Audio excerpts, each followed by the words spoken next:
You don't belong in this neighborhood. Women like you don't drive $40,000 cars unless you're selling drugs or selling yourself." Officer Mark Thompson spits the words through her window. Carla Jenkins grips the steering wheel. "Highway 52, empty road. No witnesses. Officer, I own this. Get out now." He yanks her from the car, spins her hard against the hood. Her face slams into scorching metal. She gasps. He doesn't stop. Handcuffs ratchet tight, steel cutting into her wrists. "Don't move." He tears through her glove box. Papers fly onto the asphalt. Then he stops, straightens up, plastic bag in his gloved hand, white powder catching sunlight. Cocaine. "You're done. That bag wasn't there 30 seconds ago. Officer, check my purse. I don't take orders from criminals. In 2 minutes, you'll wish you had." His smile disappears. Rewind. 6 hours earlier. Carla Jenkins locks her office in Atlanta. Deputy Regional Director, Drug Enforcement Administration. The nameplate on her door says it all. The cases on her desk could put away cartel distributors for life. But today, none of that matters. Today, she's going home. 6 months since she's seen her mother. 6 months of excuses, another case, another emergency, another reason to stay away until her mother's voice on the phone last Tuesday stopped her cold. "Baby, I'm not getting any younger. Just come home." Eleanor Jenkins, 66 years old, voice steady but tired in a way that made Carla's chest hurt. Not sick, not dying, just tired of waiting. So Carla cleared her calendar, told her team she'd be unreachable for 3 days, packed a bag, got in her car at dawn. The drive from Atlanta to Riverside takes 4 hours. She knows every mile, every exit, every gas station where she stopped during college breaks. This highway was her escape route, then her return path. Now it's just the road between 2 versions of herself. At work, she's Deputy Director Jenkins, badge number DEA 4523, top secret clearance, 18 years with the DEA. She runs operations across 3 states, signs warrants, testifies before federal grand juries. Last month, she dismantled a distribution network moving $10 million in fentanyl. Her colleagues respect her, fear her a little, never question her authority. But on Highway 52, she's Eleanor's daughter, the girl who got a scholarship to Chapel Hill, who came back wearing a federal badge and asking questions about justice her mother couldn't answer. The questions started 15 years ago, when Eleanor came home shaking. It was late, maybe 11 at night. Eleanor had been visiting her sister, driving home alone. An officer pulled her over on Highway 52, said her taillight was out, said she seemed nervous, asked to search her car. Eleanor said yes. What else could she do? He found nothing, but he kept her there for 90 minutes, tore apart her trunk, her glove box, even the spare tire, made her stand in the cold while cars slowed to watch. Neighbors, people from church. Eleanor never filed a complaint. "What would be the point, baby? I didn't have proof." And they protect their own. That story changed Carla, made her want the badge, not to catch drug dealers, but to catch the officers who use the badge as a weapon. Now she's 2 exits from home. The afternoon heat shimmers off the asphalt. She cracks the window. Pine trees, cut grass. North Carolina summer smells like home. Her phone buzzes in the cup holder. Work. She ignores it. 3 days. She can give her mother 3 days. The radio plays low. Gospel station. Mahalia Jackson singing about troubles, her mother's favorite.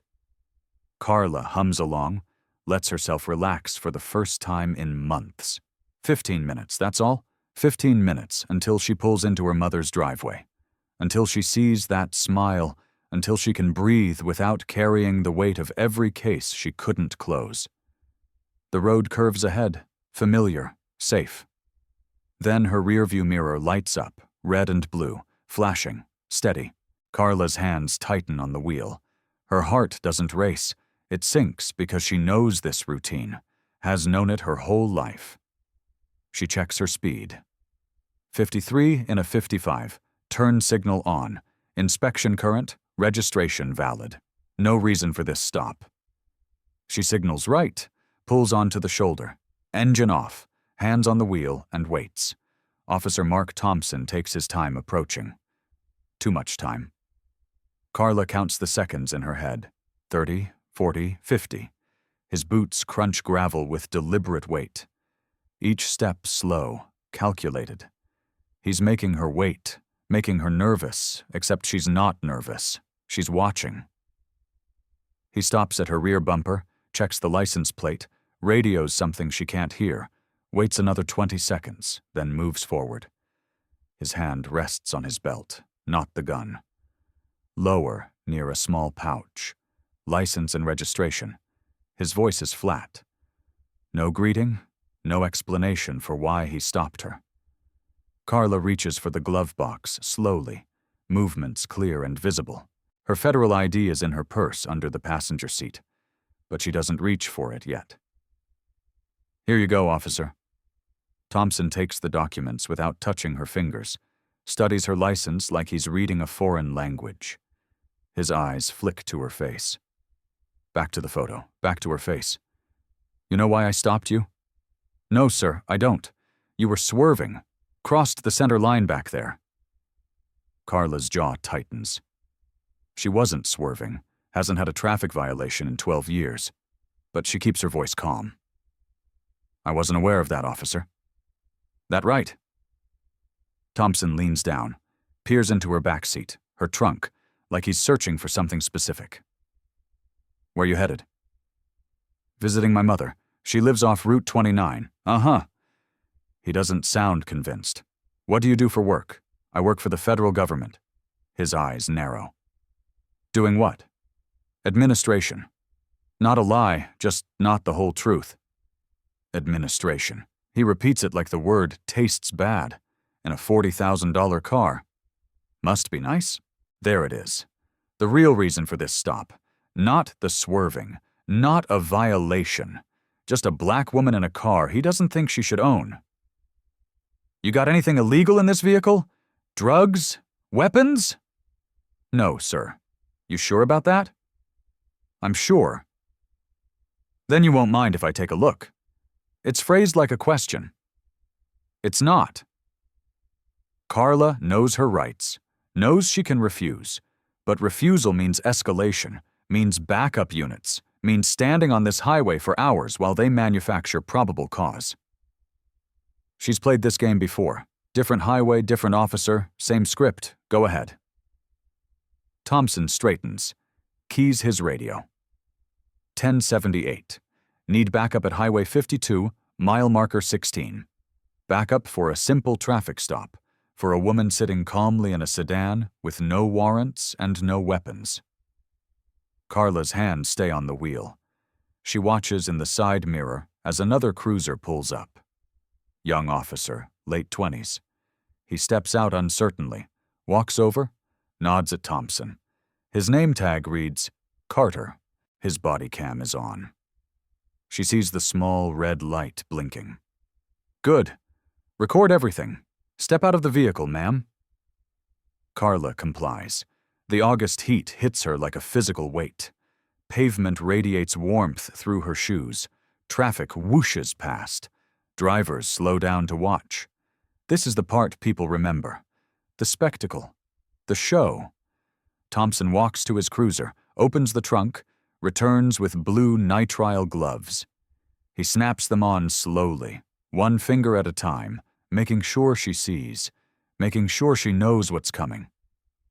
I'm going to search your vehicle now. Carter shifts his weight, looks uncomfortable, won't make eye contact with Carla. Something about his body language feels wrong, like he knows what comes next and doesn't want to see it. Thompson opens the driver's door, leans in. His body fills the doorway, blocks the angle. She can't see what he's doing, can't see his hands, but she hears it. The click of the glove box latch, the rustle of papers, then silence. 3 seconds of silence. When Thompson straightens up, his expression has changed. Satisfaction, like he just found exactly what he was looking for. In his gloved hand, he holds a small plastic bag, clear white powder inside, maybe a 1/4 ounce. Carla stares at it. She cleaned out that glove box last week. There was nothing in there except the owner's manual and some napkins. That bag wasn't there 2 minutes ago, and she knows exactly where it came from. "Ma'am, can you explain this?" Thompson's voice is steady, rehearsed, like he's asked this question 100 times before because he has. Carla's mind moves faster than her mouth. Training kicks in, federal training. Document everything, control the narrative, stay calm. Never let them see you break. That's not mine. It was in your glove box. I've never seen it before. That's what they all say. Thompson almost smiles. Almost. His hand trembles slightly as he holds the bag up to the light. Just a tremor, but it's there.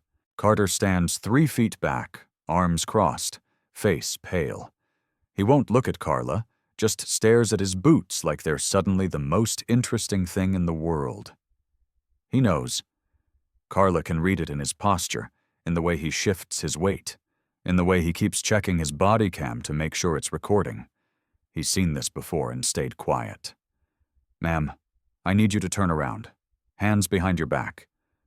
The metal handcuffs are cold despite the heat. They bite into her wrists. Ratchet. Click. Click. Click. Each notch tighter than necessary. Carla's shoulders pull back at an uncomfortable angle. She doesn't complain, doesn't give him the satisfaction. A car passes, slows down. Someone inside points, takes out their phone. Another witness, another person who will see this and think guilty before they hear innocent. Thompson's radio crackles.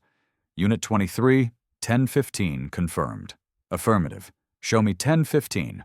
Contraband located, 1 in custody. His voice is mechanical, professional, like he's ordering coffee instead of ruining someone's life. The dispatcher confirms. Backup en route for processing. Standard procedure for a drug arrest. Except nothing about this is standard. Carla calculates. She could tell him now. Show him the badge. End this immediately. Federal agent, DEA, 18 years, game over. But something stops her. An instinct built from thousands of interrogations, hundreds of investigations.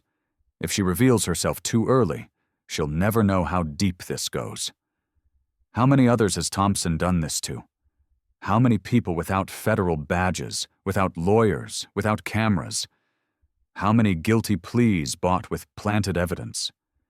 You have the right to remain silent. Anything you say can and will be used against you in a court of law. The Miranda warning sounds distant, hollow. Words recited so many times they've lost meaning. Carla focuses on what matters. Evidence. Her car has no dash cam visible from outside, but her phone is in the cup holder. Voice recorder app running. Started the moment she saw those lights. Everything recorded, every word, every action, every illegal second of this stop. Carter clears his throat. "Mark, maybe we should handle the scene, Daniel." Thompson cuts him off. Sharp, defensive. The kind of tone that says, "Shut up and follow orders." Daniel Carter, 29 years old. Fresh face, uncertain eyes. His body cam is still recording. Red light blinking steady, angle from 6 feet back, slightly to the left. He saw everything. Another cruiser arrives. Sergeant pulls up. Gray hair, weathered face, 20 years on the force, probably. He steps out slowly, takes in the scene. His expression doesn't change, but something in his eyes shifts when he looks at Carla. "What have we got?" "Found cocaine in the glove box." Thompson holds up the bag like a trophy. 1/4 ounce, maybe more. The sergeant looks at Carla, at her posture, at her calm face, at the handcuffs digging into her wrists. "She say anything?" Says it's not hers. Thompson almost laughs. They all say that. The sergeant doesn't laugh. Process her at the station. I'll secure the scene. Thompson hesitates, like he wants to stay, wants to control every part of this. But the sergeant outranks him. Yes, sir. Carla speaks. Her voice cuts through the afternoon heat like a knife. Calm, clear, professional. The voice she uses in federal courtrooms. Officer Thompson, before you take me anywhere, there's something in my purse you need to see. The words land like stones. Silence. Even the traffic seems quieter suddenly. The kind of silence that means everything just changed and nobody knows how yet. Thompson stares at her. Your what? My purse under the passenger seat. There's a wallet inside. You need to look at it. Carter goes rigid. The sergeant steps closer. Even Thompson's confidence wavers for half a second. What are you talking about? Look in the purse. You'll understand. Ma'am, I don't take instructions from... Trust me. Carla's voice drops lower, quieter, more dangerous. You want to see what's in that wallet before you put me in your car. Thompson's jaw tightens. He doesn't want to look. Doesn't want to give her any control over the situation. But curiosity wins. Or maybe it's the sergeant's stare. Or maybe it's the way Carter has gone completely still. He reaches into the car, pulls out the leather purse, sets it on the hood, unzips it slowly. His hand finds the wallet inside. Black leather, federal issue. He opens it and stops breathing. Silver badge. Federal Eagle embossed in metal. 8 words.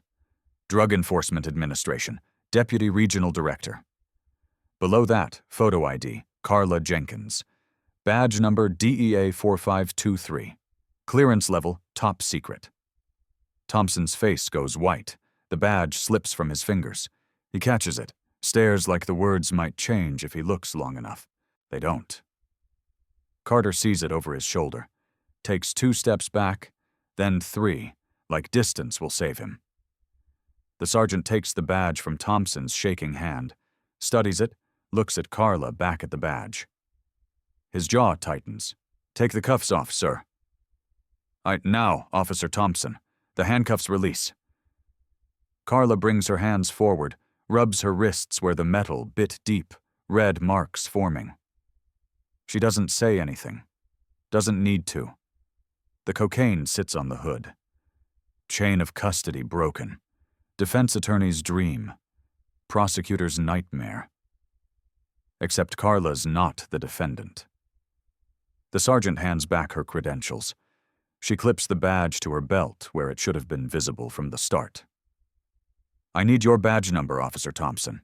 Her voice is different now. Not compliant. This is the voice that commands federal courtrooms, DEA operations, 3 states. Badge number 23459. His voice cracks. And yours, Officer Carter? Carter stammers it out. Carla types both into her phone. Timestamps, location, everything documented. Thompson reaches for his radio, fumbles, catches it. 1088. Need supervisor at Highway 52. Mile marker 16, 1088. Officer needs assistance. The timestamp reads 16 hours, 34 minutes, and 6 seconds. 52 seconds from glove box to this moment. That's all it took to end an 18-year career. The sergeant clears his throat. Deputy Director Jenkins, I apologize. Don't. Carla cuts him off. You weren't the one who planted evidence on a federal agent. The word hangs there. Planted. Thompson flinches. I didn't plant anything. There was probable cause. The swerving. There was no swerving. My phone recorded this entire stop. Carla gestures to her car. Audio, timestamps, everything. Carter goes pale. His body cam caught it too. Different angle, same crime. I need to call my chief. You do that. Tell Chief Wilson I'll be at the station in 30 minutes. Your department can explain this then. The sergeant nods. Yes, ma'am. I need copies of all dash and body camera footage. The evidence bag needs proper logging. This vehicle stays secured until federal forensics processes it. Understood. Carla picks up the cocaine bag, holds it to the light. High-quality powder? Street value may be $600, but its real value is evidence. Evidence of corruption. Evidence of how many others. How many? She asks quietly. Thompson won't answer. Can't answer. Any number is a confession. She hands the bag to the sergeant. Document everything. Time, location, that Officer Thompson removed this from my vehicle, and that I completely dispute its origin. Yes, ma'am. Carla gets in her car. Engine starts smooth. She rolls down the window. Looks at Thompson one last time. I was driving home to see my mother, that's all. Just visiting my mother. The weight of those words settles over everyone. This wasn't a cartel distributor. Wasn't a courier. Just a daughter going home. She pulls away. In her rearview mirror, Thompson stands frozen in the middle of Highway 52, holding his radio like it might save him. It won't, because 52 seconds ago his career ended, and the recording that proves it is already backed up to 3 different servers, federal servers. Laura Bennett types the name into her database. 23 results appear. Her coffee goes cold. 8 years as an investigative journalist with the Riverside Tribune.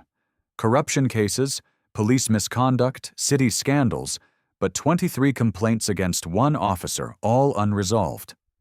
That's not misconduct. That's a pattern. She clicks the first file. Complaint IA-156. Male motorist stopped on Highway 52. Marijuana found. Charges dismissed due to procedural errors. Second file. Female motorist. Cocaine in glove box. Charges dismissed. Evidence contamination. Third, fourth, fifth. The pattern emerges. Highway 52. Always Highway 52. Late afternoon stops. Solo drivers, almost always black. Drugs in convenient locations. Charges dismissed or pleaded down. Officer Mark Thompson's name on every report. Laura opens his personnel file. 18 years with Riverside PD. 3 commendations. 0 sustained complaints. Performance reviews. Exceeds expectations. Then she sees it. One line in his 2022 review. Officer Thompson consistently meets and exceeds monthly arrest quotas. Arrest quotas. Laura searches department policy. Section 4.3.2. Performance metrics. Officers evaluated on monthly arrests. Minimum targets. 15 drug arrests per quarter. Bonuses tied to exceeding targets. 15 arrests every 3 months. Or your bonus disappears. Your promotion dies. Your career stalls. A quota system rewarding volume over justice. What could go wrong? Her phone rings. James Peterson, Internal Affairs. You seeing this? His voice tight. 23 complaints, 0 sustained. Nobody had proof until now. He sends video footage. Laura watches 3 times. Timestamp, 16 hours, 31 minutes, and 8 seconds. Thompson at the vehicle. Opening glove box. Body blocks the angle. 3 seconds. Then cocaine appears. Check the evidence room logs, Peterson says. Laura opens the file. 3 years of inventory records. Cocaine logged for testing. Awaiting results. Awaiting disposal. 8 entries flagged. Red. Cocaine checked out. Never returned. Status. Missing. She cross-references Thompson's shift schedule. Every single match. He's stealing from evidence to plant on people. Peterson's silence confirms it. Can't prove it yet, but the pattern's there. Laura pulls up bank records. Thompson's Wells Fargo account ending in 3829. Monthly salary deposits, $48,000 annually. But additional deposits appear monthly. $800, $900, $200, different routing numbers. She checks the bonus disbursement schedule. Perfect alignment. He's getting paid for manufactured arrests. It goes higher, Peterson says. Much higher. High enough that 23 complaints got buried. High enough that evidence discrepancies got ignored. Laura starts typing. This isn't about one cop. This is institutional failure. A system incentivizing illegal behavior and protecting participants. Her phone rings. Unknown number. Laura Bennett. Yes, I can't give my name, but I need to tell you about Mark Thompson. Laura hits record. I'm listening. I worked with him. 2 years, patrol together. He bragged about his numbers, about how easy it was. You just stopped the right people. Nobody questions what you find. Nobody believes them. Did you see him plant evidence? Long silence. I saw things I should have reported. I didn't. But what happened yesterday was my wake-up call. The line goes dead. Laura saves the recording. Source A. Anonymous whistleblower. She needs more, but it's a start. Carla sits in her mother's living room reading complaint files. Eleanor brings tea, sits beside her daughter, waits. 23 files, 23 people. Marcus Johnson. She knows his younger brother. Vanessa Carter, church choir. Jamal Wright, barbershop owner on Main. People she knows. People arrested. People who couldn't prove planted evidence because they had no dash cams, no badges, no lawyers who'd believe them. How many didn't fight? Carla asks. Eleanor's hand covers hers. Most of them. Fighting means lawyers you can't afford. Time off work. Everyone knowing your face in the paper. Sometimes pleading guilty is easier. Take probation. Pay fines. Move on. So they get records for crimes they didn't commit. That's how it works when you can't fight. Every file represents someone who tried, someone who said, "This isn't right." And the system closed ranks every time until Thompson stopped the wrong person. Peterson calls. Found something. Performance metrics aren't just Thompson. The entire department runs on arrest quotas tied to federal grant funding from a private prison contractor, Corrections Corp. Inc. Carla closes her eyes. Financial incentive to boost arrests. Exactly. More arrests mean more grant money. More money means bigger budgets, better equipment, promotions, bonuses. The system feeds itself. And Thompson's a top performer.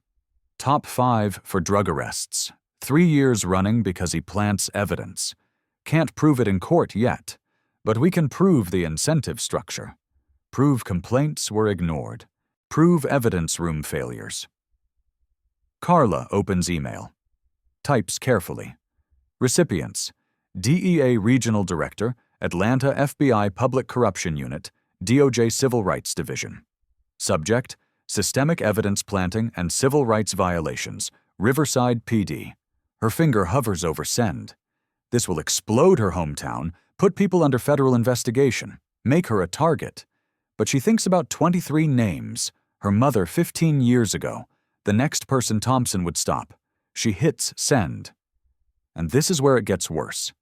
Because what Laura found wasn't just about one corrupt cop. It was about why the system let him keep doing it. Drop a comment if you've ever felt powerless against authority. This next part is for you. 3 days pass. Laura's story publishes front page. Federal agent stopped after officer allegedly plants cocaine. Part of larger pattern. Comments explode.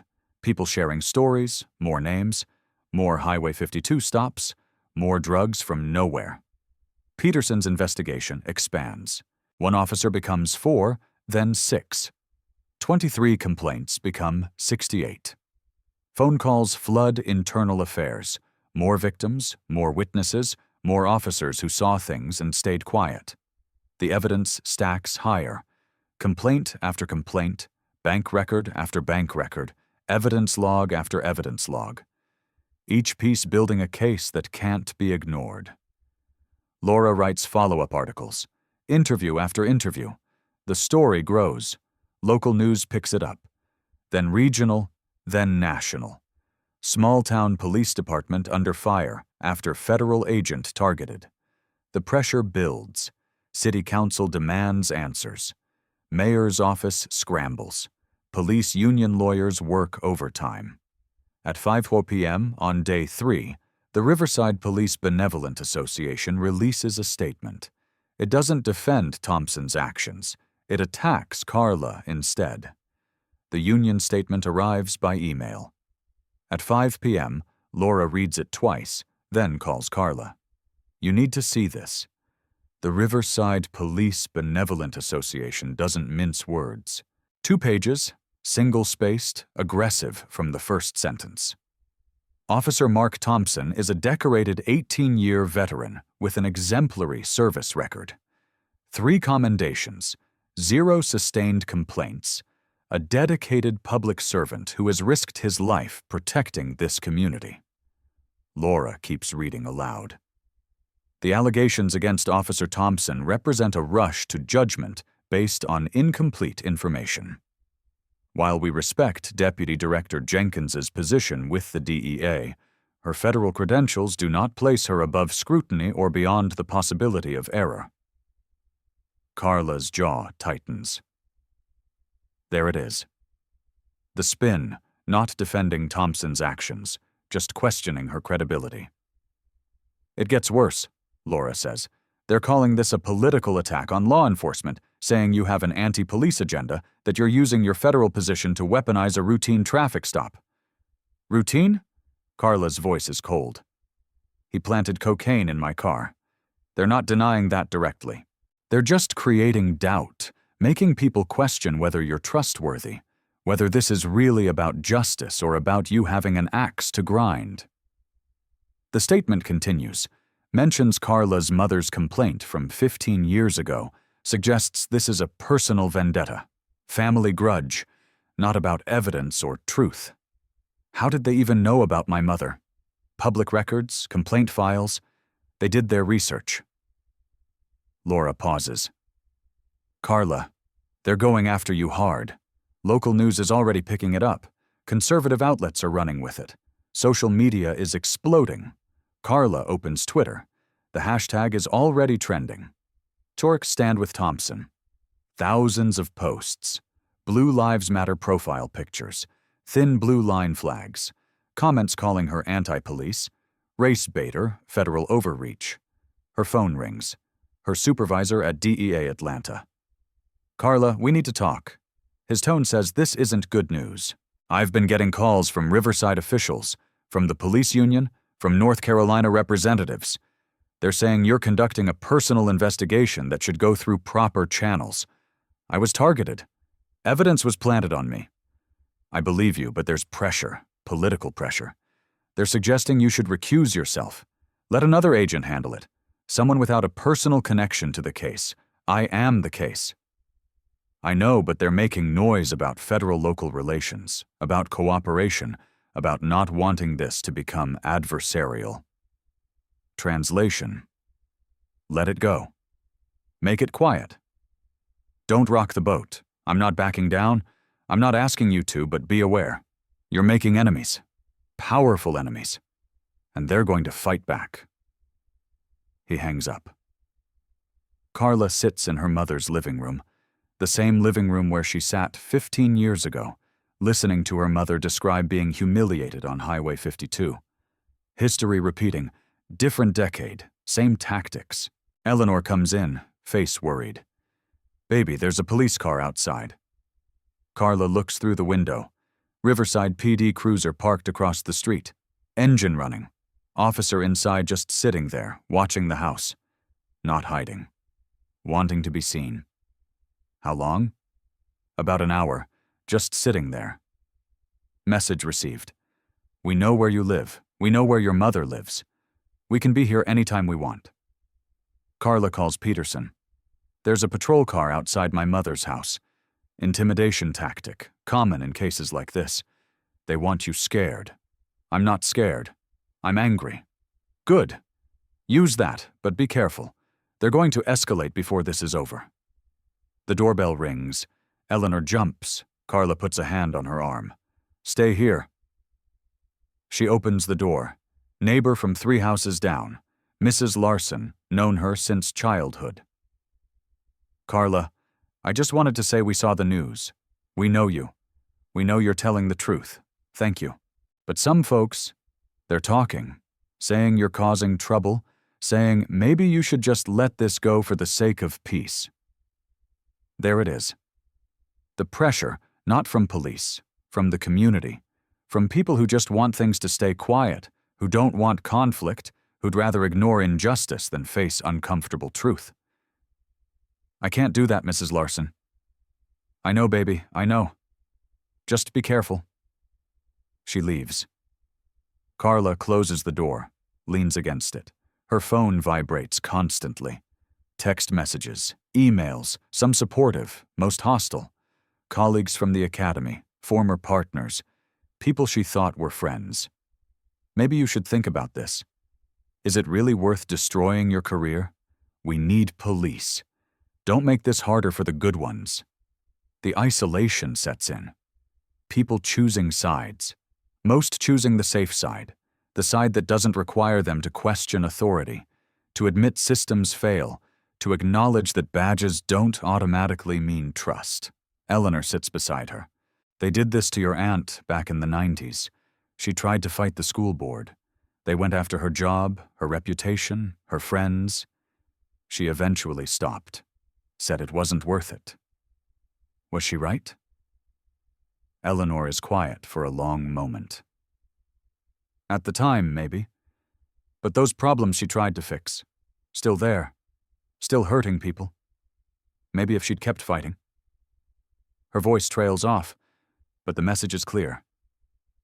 Carla looks at the cruiser, still parked outside, at her phone, still buzzing with hostile messages, at her mother's worried face. She thinks about the easy path. Recuse herself, let someone else handle it, go back to Atlanta, back to her normal cases, let Riverside protect its own. Then she thinks about 23 complaint files, 23 people who had no choice but to give up. She picks up her phone, starts typing. Carla sits at her mother's kitchen table. The termination threat letter sits open in front of her. Official DEA letterhead. Legal language. The message, cooperate quietly or face administrative review. The kitchen clock ticks loud in the silence, each second counting down to a decision. Eleanor stands at the stove, tea kettle whistling. She pours 2 cups, sets one in front of Carla, waits. Outside, the cruiser is still there. 3rd night in a row, engine idling. The officer inside changes every few hours, but the message stays the same. We're watching. Carla's phone vibrates. She doesn't look. Hasn't looked in 2 hours. More hostile messages. More former colleagues choosing sides. More people telling her to let it go, baby. Eleanor's voice is soft, tired. Maybe they're right. Carla looks up. What? Maybe this isn't worth it. Your career, your safety, our peace. Eleanor sits down. Her hands shake as she wraps them around her cup. I'm scared they're going to hurt you. They can't. They can. And they will. Eleanor's breathing is uneven. You think I don't remember your aunt? She fought the school board.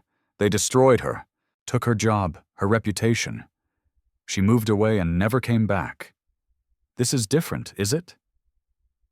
Eleanor's eyes fill.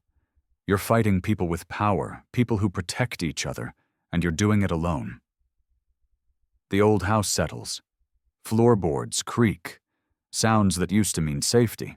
Now they just mean vulnerable. Mama, you remember that night 15 years ago? Eleanor's face hardens. Of course, I remember. Tell me what happened, Carla says. Why, please. Eleanor is quiet, then starts talking, voice low. I was driving home from your aunt's house, late. Officer pulled me over, said my taillight was out. I checked the next day. Nothing was wrong. What did he say? Asked if the car was mine. Where I got money for it, if I had drugs. I said no. He didn't believe me. Made me stand outside while he searched. Ripped everything apart. Found nothing because there was nothing. Eleanor's hands tighten. Other cars drove past, people I knew, watching me get treated like a criminal. Why didn't you file a complaint? Because I was scared. I didn't have proof. No dash cam, no badge, just my word against his. And we both know whose word they'd believe. If you had fought, then maybe you wouldn't have to now. Eleanor finishes the sentence. I know. I've thought about that every day. Distant traffic from Highway 52 drifts through the window. Constant reminder of where this started. Carla looks at her mother's hands. 66 years old, still shaking when she talks about that night, 15 years later, still carrying it. The system counted on Eleanor being afraid. It's counting on Carla being smart. But smart and silent aren't the same thing. Sometimes you don't fight for yourself. You fight for the next person. Carla picks up her phone. She's not calling to back down. She scrolls through contacts, finds a name she hasn't called in 3 years. The phone rings twice. A voice answers. Rough, older, surprised. Carla Jenkins. I didn't think I'd ever hear from you. Lieutenant Robert Hayes, retired from Riverside PD in 2022. One of the few good ones, one of the ones who left because he couldn't stand what the department became. Lieutenant Hayes, we need to talk. Lieutenant Robert Hayes retired in 2022. He's been silent for 3 years. Not anymore. They call them performance metrics. Hayes's voice is steady on the phone. Tired but steady. We called them quotas. 15 drug arrests per quarter. If you didn't hit your numbers, you got written up, passed over for promotion, stuck on night shifts. Carla listens, takes notes. I sent a memo to Internal Affairs in 2021. Warned them the pressure was creating problems. Officers taking shortcuts, making questionable stops. The memo got filed. Nothing changed. Do you still have a copy? I have everything. Kept it all when I retired. Knew someday it might matter. Hayes emails the documents. Carla opens them. His 2021 memo to IA. Subject line, Performance Metrics Concern. 3 pages detailing how arrest quotas led to bad stops. Questionable searches. Evidence that appeared too conveniently. I should have done more, Hayes says. Should have gone public, but I had 2 years until retirement, pension to protect, family to feed. So I stayed quiet and hated myself for it. You're speaking now, that's what matters. What happened to you was my wake-up call. If they'll do it to a federal agent, they'll do it to anyone. Hayes's testimony opens floodgates. Other officers call. Not many, but some. Enough. Officer Daniel Carter, the backup officer at Carla's stop. His body cam caught everything. He comes forward, offers to testify, says he's seen Thompson do questionable things before, but never had proof until now. Laura Bennett's phone doesn't stop ringing. More victims, more stories. 8 people provide notarized statements. Marcus Johnson, stopped in 2019. Cocaine found in trunk. Charges dismissed after testing showed the powder didn't match arrest report descriptions. Vanessa Carter, stopped in 2020. Pills found in console. Testing revealed legal medication. Charges dropped, but arrest stayed on record. Jamal Wright, stopped in 2021. Same glove box placement Thompson used on Carla. Same plastic bag. Same excuse about swerving. The pattern is identical across all 8 cases. Late afternoon, Highway 52. Solo drivers, almost all black, drugs appearing in convenient locations. Charges often dismissed, but damage already done. Laura writes the follow-up story. 4,000 words, every detail, every receipt, every witness. The Riverside Tribune publishes it online at dawn. By noon, it's gone viral, picked up by state papers, regional news, national outlets. By 3 p.m., the local NA2ACP chapter holds a press conference, standing room only. They demand federal investigation, independent oversight, review of every arrest Thompson made in the past 5 years. By evening, a community meeting fills the Baptist Church on Main Street. 200 people, overflow crowd standing in the parking lot, listening through open doors. Pastor Jackson speaks. His son Marcus stands beside him. This isn't about one bad officer. It's about a system that protected him, that ignored complaints, that valued numbers over justice. The crowd responds, not with anger, with determination, organized determination. They form a coalition. Riverside Accountability Now. Lawyers volunteer. Activists mobilize. Every arrest Thompson touched will be reviewed. Every complaint reopened. Every victim supported. Carla watches the live stream from her mother's living room. She's not alone anymore. The fight isn't just hers. Eleanor sits beside her, squeezes her hand. You did this. We did this. Carla's phone buzzes. Peterson. The federal report just landed. You need to see this now. The federal audit is 89 pages long. Page 43 changes everything. Carla reads it twice, then calls Peterson. Tell me I'm reading this right. You are. Corrections. Corp. Inc., a private prison contractor. They paid Riverside PD $340,000 over 3 years, listed as public safety grants. Grants based on what criteria? Arrest numbers. More arrests mean demonstrated need for correctional facilities. More need means more funding. More funding means more grants to local departments. Carla scrolls through the audit.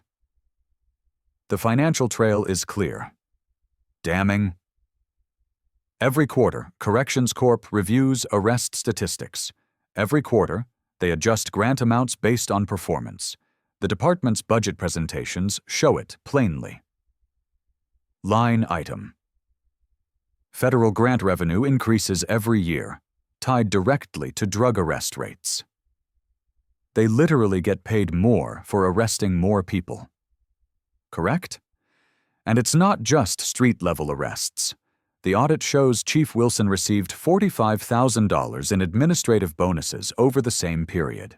Bonuses tied to department performance metrics. Chief Edward Wilson, 22 years with Riverside PD, last 8 as chief. The man who buried 23 complaints. The man who signed off on Thompson's performance reviews. The man who benefited financially from a system built on manufactured arrests. Where's the email trail? Carla asks. Peterson sends another file. This is the part that's going to break this wide open. Email dated June 14, 2024, from Chief Wilson to all supervisors, subject, Q3 performance goals. Team, we need to hit 180 drug arrests this quarter to maintain our grant renewal with Corrections Corp. Current numbers put us at 135 with 6 weeks remaining. Everyone needs to step up. Promotion considerations will reflect individual contributions to departmental goals. Translation. Make more arrests or your career suffers. Another email, July 8th, supervisor to Thompson specifically. Mark, you're at 8 arrests for the quarter, need minimum 12 to meet expectations, 15 to exceed. Highway 52 patrol should provide opportunities. Let's get those numbers up. Direct pressure, documented pressure from supervisor to officer, make arrests, hit quotas, don't ask how. Carla keeps reading. Email after email. The paper trail of a corrupt system, not just Thompson, not just one supervisor. The entire command structure participating in or enabling a quota system that incentivized illegal behavior. City Council budget meetings show they knew, approved budgets based on projected grant revenue based on arrest forecasts. Arrest forecasts requiring officers to find drugs whether drugs existed or not. Mayor's office knew. Emails discussing how Corrections Corp years. Funding helped close budget gaps, allowed equipment purchases, funded salary increases. The entire political structure built on a foundation of manufactured crime. 129 arrests flagged for review. Peterson says 68% involving black defendants. 43% had charges dropped or reduced. Evidence integrity questions in 31 cases. How many convictions need to be overturned? We're still counting, but dozens, maybe more. Dozens of people with criminal records for crimes they didn't commit. People who took plea deals because fighting seemed impossible. People serving probation, paying fines, unable to get jobs, housing, loans, all because a department needed to hit numbers to get paid. Laura's phone explodes with the story. She's already writing the headline. Federal audit reveals Riverside PD received hundreds of thousands in grants tied to arrest quotas. By evening, every major outlet picks it up. CNN, MSNBC, Fox News, NPR. The story goes national. Riverside Police Department, population 43,000. Small town, big corruption. Chief Wilson issues a statement denying personal knowledge of any quota system, claims performance metrics are standard law enforcement practice, says the grants were properly administered through legal channels. But the emails say otherwise. His name on every budget approval, every grant application, every performance directive. City Council calls an emergency session. Public testimony September 3rd, 5 days away. Thompson will be there. Chief Wilson will be there. And Carla will be ready with every receipt. City Council chambers, September 3rd. Every seat filled, cameras everywhere. This is national news now. Council President bangs the gavel. Deputy Director Jenkins, the floor is yours. Carla approaches the microphone. Federal badge visible on her belt. No notes in her hands. My name is Carla Jenkins, Deputy Regional Director, Drug Enforcement Administration. On August 16th, Officer Mark Thompson planted cocaine in my vehicle. Silence. I have recordings. Video showing the glove box empty before he searched it. Body cam from backup officer showing his movements. All time-stamped. All documented. She pauses. Lets it land. This isn't just about me. Internal Affairs records show 23 complaints against Thompson. 19 involved black motorists. 0 were sustained. She clicks the remote. Screen lights up behind her. Officer Thompson received $14,000 in performance bonuses over 3 years, tied directly to arrest numbers. Next slide. Evidence logs. 8 instances of cocaine missing from evidence, all during Thompson's shifts, all matching weights in his arrests. Next slide. The email, large, clear. Chief Edward Wilson wrote, "We need to hit 180 drug arrests this quarter to maintain grant renewal." June 2024. Murmurs spread through the room. This department rewarded arrests over justice, manufactured evidence, ignored complaints to protect $340,000 in grant funding from Corrections Corp. Inc. She looks at Chief Wilson in the front row. 129 arrests need review. Dozens of wrongful convictions. People serving probation right now for crimes they didn't commit. All because this department needed numbers. The room erupts. Applause, shouts, cameras flashing. Thompson's attorney stands. My client invokes Fifth Amendment rights. No testimony. Thompson walks out. Every camera follows. He doesn't look back. Chief Wilson stands, approaches the microphone, face red, voice shaking. These allegations misrepresent standard practices. Performance metrics exist in every department. We had no knowledge of improper conduct. Councilmember Susan Carter interrupts. Chief Wilson, we received your budget presentation in June. It outlined grant revenue tied to increased arrests. We approved it. Complete silence. Carter's face goes white. She just admitted the council knew. Approved the system, enabled everything. I mean, the budget was just too late. Laura Bennett's phone is already recording everything. Council President bangs the gavel hard. Motion for independent federal oversight. Immediate consent decree. All in favor. 7 hands rise. Every single one. Unanimous. This department is under federal investigation. Effective immediately. The crowd erupts again. Cheering, some crying. Justice visible in real time. Chief Wilson sits down, stares at his hands. His career just ended on live television. Thompson is already in his car, driving away from cameras, from questions, from accountability that finally caught up. By 6 a.m. the next morning, Chief Wilson's resignation letter arrives by email. 2 sentences, no explanation. City Council schedules another emergency meeting. Police union threatens lawsuits. Conservative media calls it overreach. Progressive outlets call it overdue. But the consent decree stands. Federal monitors arrive within a week. Every policy reviewed, every arrest examined, every officer interviewed. 129 cases flagged, 34 convictions overturned in the first month. More coming. Mark Thompson's termination is immediate, no pension, no appeal, federal charges pending. Outside the chambers, Carla stands in the parking lot, phone to her ear. "Mama, it's done." Eleanor's voice cracks. "You did it, baby. We did it. Officer Mark Thompson's termination is effective immediately. No pension, no appeal. Federal charges for evidence tampering and civil rights violations pending trial. Chief Edward Wilson resigns. The Department of Justice opens a criminal investigation into corruption and fraud. Councilmember Susan Carter faces recall petitions. Mayor's office scrambles to distance itself from the scandal. 129 cases enter mandatory review. 34 convictions overturned in the first 60 days. More coming.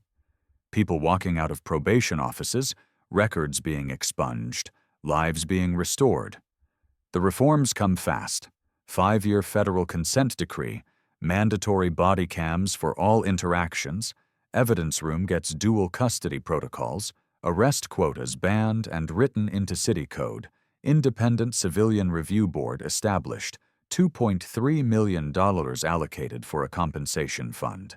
Not enough to fix what was broken, but a start. 6 months later, Carla drives Highway 52 again. Same road, same heat, same pine trees, but different now. Patrol cars pass without stopping. No more profiling, no more planted evidence. The world is watching Riverside now. She pulls into her mother's driveway. Eleanor stands on the porch, smiling. Some people saw a target that day. She became the catalyst for change. The badge doesn't grant immunity, it demands accountability. And when systems fail that standard, it takes someone willing to risk everything to remind us what justice actually means. If this story resonated, hit subscribe. Share your own experience with traffic stops in the comments below. Your voice matters. Your story could be next because silence protects the system. Speaking up changes it. Sometimes the most powerful revolutions don't come with noise. Just one person standing their ground. We highlight those moments that shift the balance. If this story moved you, hit subscribe because every week we bring real stories that shake the system.